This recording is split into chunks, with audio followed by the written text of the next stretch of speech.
Mm, hujambo mtu wa Mungu, na shukuru Mungu kwa siku ya leo tena. Mungu amenipa nafasi ya kuzungumza na wewe vitu fulani fulani kwenye maisha yetu. Uh, ninataka leo tuzungumze jambo moja la marafiki. Ninapofundisha masomo haya kwenye media au kwenye redio, mara nyingi watu wananiuliza sana kwamba hivi rafiki mwema ni yupi? Rafiki mwema ni yupi? Na nilizungumza siku moja habari ya marafiki mbalimbali na tabia zao, lakini marafiki wa kike, rafiki anayeweza kuwa mchumba wako. Nikasema vitu vingi sana, lakini message ambazo ninazipata, watu wanatamani kusikia kwamba marafiki wana nafasi gani ya kimaendeleo katika maisha ya mtu. Niseme tu nayeangalia video hii, rafiki ana impact kubwa sana kwenye development ya mtu. Hata kama ni rafiki ambayo nakwenda kuwa mke wako au mume wako, lakini kwa sehemu kubwa marafiki wanakuwa na impact kubwa sana, na ndio maana unakuta mzazi anasema angalia marafiki wako, ambatana nao, angalia yupi awe rafiki yako. Kuna lazima uangalie kila mwaka kwamba hivi marafiki gani ambao wako kwa ajili ya kujenga urafiki na kufikia labda malengo mbalimbali ambayo tunayo. Unajua, unaweza ukapata rafiki kwenye maisha yako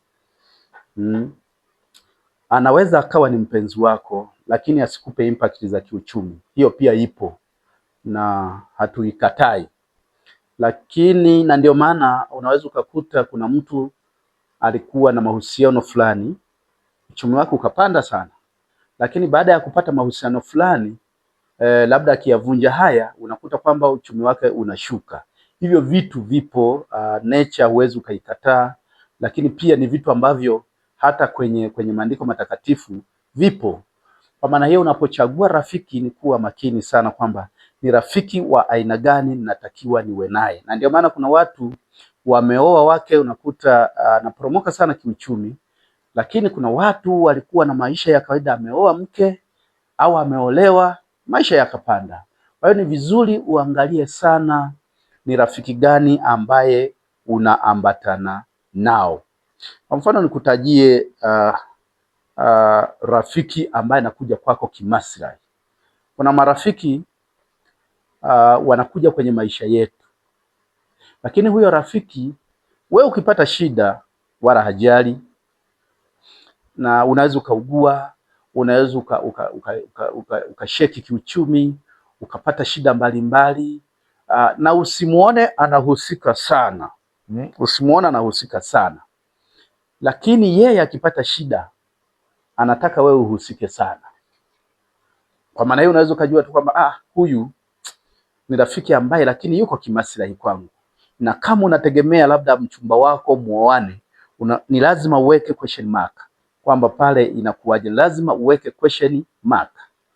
Lakini kuna marafiki wapo anapenda kutumia vitu vyako sana, lakini yeye cha kwake hapendi. Wewe ukiwa na fedha unaweza kumnunulia hata shati, kumnunulia hata suruali, kumnunulia nguo za kufanana mkavaa, lakini pale inapofika zamu yake amefanikiwa, wala hutamuona anakufikiria au kukwambia jambo lolote. Kwa hiyo unajua kabisa huyu sio rafiki. Na kuna marafiki wanapenda kutumia vitu vyako. Yaani kuna rafiki ambaye anaweza akachukua hata gari lako, akachukua hata pikipiki yako, akachukua hata nguo zako. Kwake kutumia vitu vyako hapati shida hata kidogo, lakini wewe jaribu kutumia vya kwake. Kwa hiyo hiyo ni ishara ya kukuonesha kwamba huyu sio rafiki mwema, achana naye. Kwa hiyo ni vizuri kuangalia sana marafiki wa kuambatana nao katika kila jambo unalolifanya. Hata kama ni kazini, angalia rafiki yupi ana nia ya kweli. Kuna marafiki wengi wanakuja kwenye maisha yetu kwa ajili ya kutuangusha, na hata katika mahusiano. Kuna mtu anakuja kwenye kimahusiano, anataka mahusiano kwako, lakini kwa lengo la yani kukunyonya. Ukiishiwa anabadilisha, usipoishiwa anaendelea kuwa na wewe.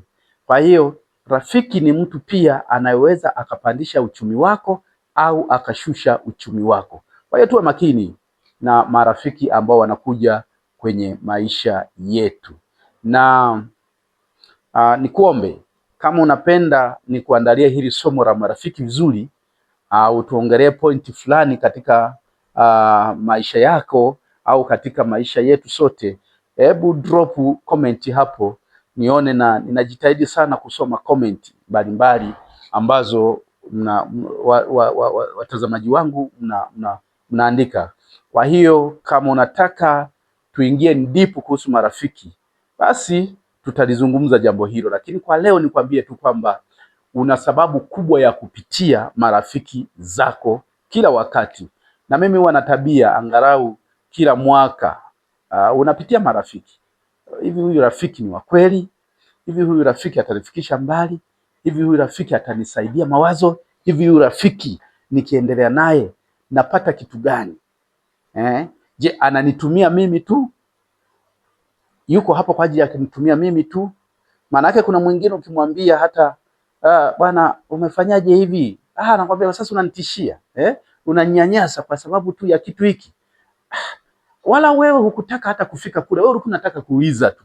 Na kuna watu mnaishi na marafiki hata ndani, unamkaribisha rafiki, labda umetoka sehemu mkoa fulani, anakuja na kutembelea, wewe uko mkoa fulani, anaona kwamba pale ni sehemu nzuri ya kuanza maisha, anakaa na wewe, lakini unaweza ukataka kumwelekeza kitu kidogo tu akaja juu kwamba unaninyanyasa, unanifanya nini.